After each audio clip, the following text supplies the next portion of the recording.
Hey everyone, welcome back to the Book Cave with me, Jenny.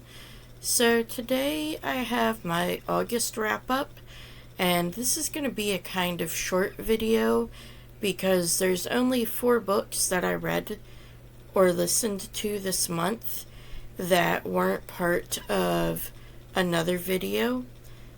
So yeah, this will be a kind of short one, but I'm just going to dive right into the books. I absolutely loved A Magical Girl Retires. I gave it 5 stars, and yeah, I just absolutely loved it. I thought it was really well written. It was very fast paced. I read it in like 2 sittings. It would have been 1 if it wasn't, I had to work that day.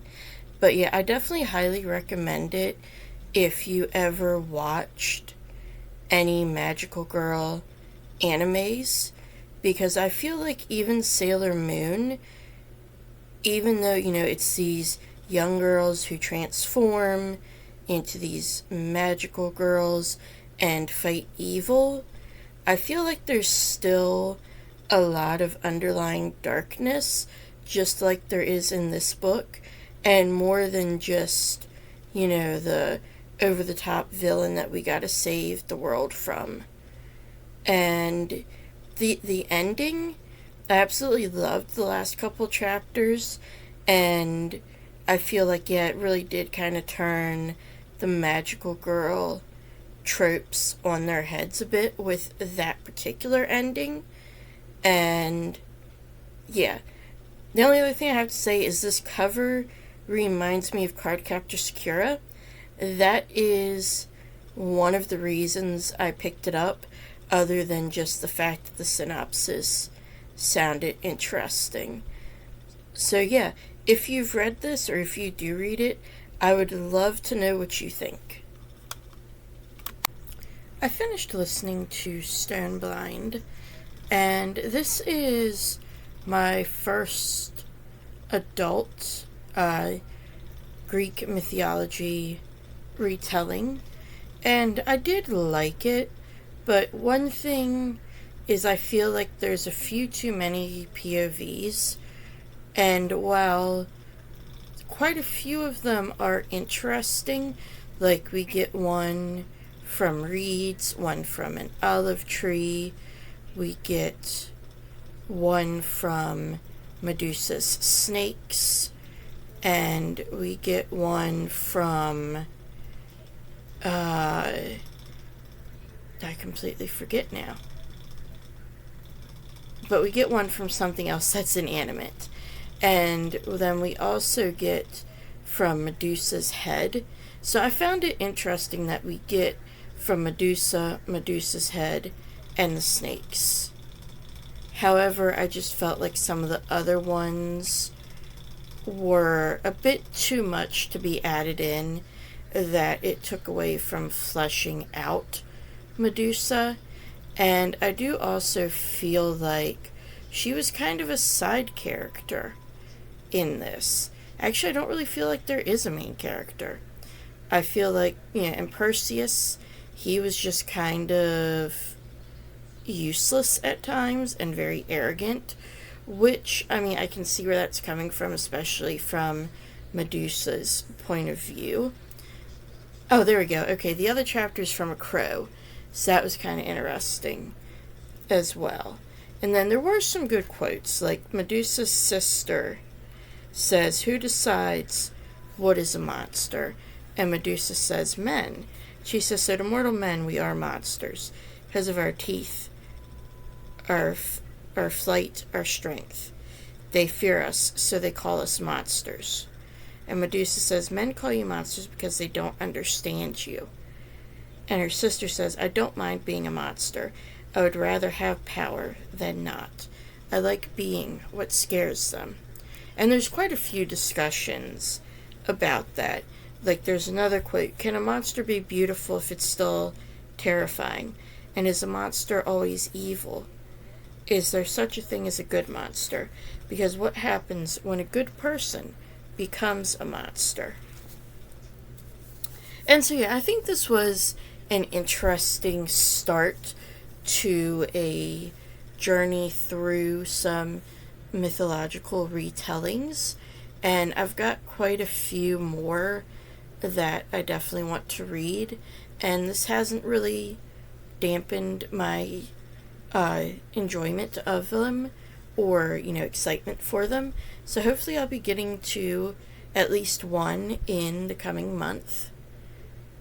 And yeah, if you enjoy Greek myths, I can definitely see where you would enjoy this, but I do also feel like you should have at least some background in Greek mythology, know a little bit about the myths, because you do kind of just jump right in. I listened to Ali Hazelwood's newest book, Not in Love, and I feel like I'm probably never going to actually physically read one of her books. They're all going to be something that I do an audiobook for, because I don't know, there's just something about them that I feel like if I was to actually read them, I would probably not enjoy them as much and probably take a lot longer to finish them. Because, to be quite honest, I'm not always that into the plot of her books, which, I mean, that's alright. They're just kinda these fun little rom-coms, and they have those moments that I like, like the fun banter and stuff. So, this one, I feel like there wasn't quite as much banter. I did like the fact that we get a lot more of Rue and Eli with their respective friends or alone, and that there was a lot more plot going on than just their romance and what was going on with Klein. However, this has kind of been a theme this month. Both books that I've read that have been romances, I can see the physical part of the romance. I can definitely see their physical attraction, but I just don't truly see the emotional part of it. And that was in both this, and then I finished Kingdom of the Wicked this month, and just didn't really feel the love in that one either. Again, I could definitely see like parts where Eli was supporting Rue instead of just trying to take over, and so he did have that going, and I feel like that is a very important thing, but I also feel like that's not going to necessarily make you fall in love. It's something that can definitely keep you in love. When your partner's just like, I will help you. Okay, this is what you want to do. What can I do to help?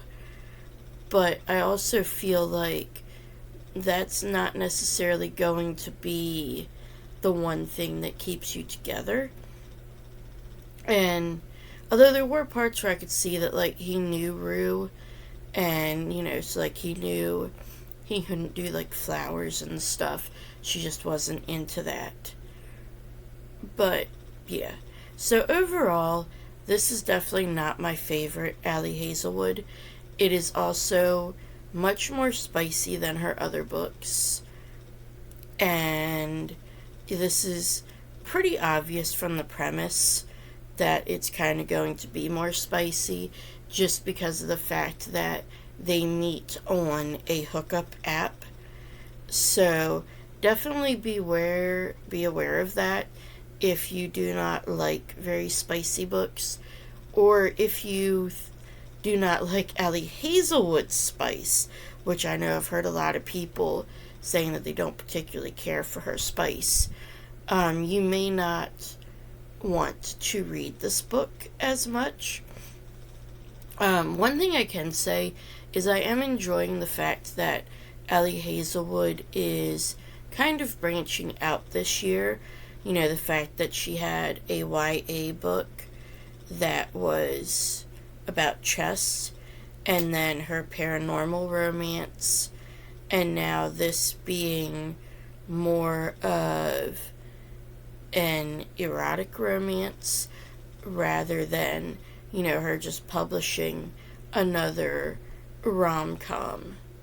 So I do enjoy her, you know, trying to branch out and see what else she might like to write, what other niche she might have.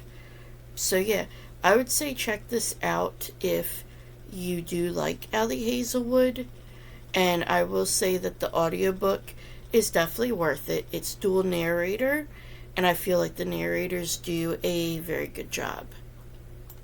So I'm now caught up with Abby Jimenez after finishing Part of Your World, and I really did enjoy this, although the whole thing with Alexis being obsessed with the age gap between her and Daniel, I did find kind of annoying. I mean, yes, it is 10 years, but he's 28, she's 37, about to be 38, so that's kind of like, you know, not that big a deal. You're both fully adults, you know, there's plenty of time that you've had to, you know, become adults on your own, and yeah, it just kind of really irritated me at times, but it did go away as we got further into the book, so I did like that part that it started to get downplayed. And I also really liked the ending. I just felt like that really does show, you know, how you can make things work to where you get all the stuff that you want, and you just have to kind of prioritize what's what. And they were just absolutely adorable together. I love Alexis and Daniel together, and the couple of nods to Abby Jimenez's other books were really fun as well. And I'm sure that I will be picking up more of her books. I'm assuming she's going to have one next summer. That kind of seems to be her thing, that it comes out every year around summertime. And I will say, throughout reading this, she is definitely similar to Emily Henry. If you like Emily Henry, I think you'd like Abby Jimenez. And if you like Abby Jimenez, I think you'd like Emily Henry. But they're definitely not exactly the same. I feel like there's a different tone throughout, and they do tackle different types of subjects from each other. And I feel like Abby Jimenez's tries to stay a little more towards traditional romance, whereas Emily Henry tends to have non-romantic issues. Although actually, now that I say it, I'm not sure if that's really true. But they each have their own nuances, even though they are very similar. And if you like adult romance as well, and haven't tried either Emily Henry or Abby Jimenez, I would recommend any of their books. Honestly, I love all 6 of Abby Jimenez's books that are out so far, and I've loved all of Emily Henry's that I've read so far. And yeah, so I hope you pick this up and enjoy. So that's the 1 book I read and 3 books I listened to outside of other projects this month. And as always, I hope you enjoyed. And if you like this video, please hit like and hit that subscribe button as well to see more bookish content from me and be notified every time I post a new video. And as always, I'll have my bookish Discord linked down in the bottom. And I will see you next time in the book cave.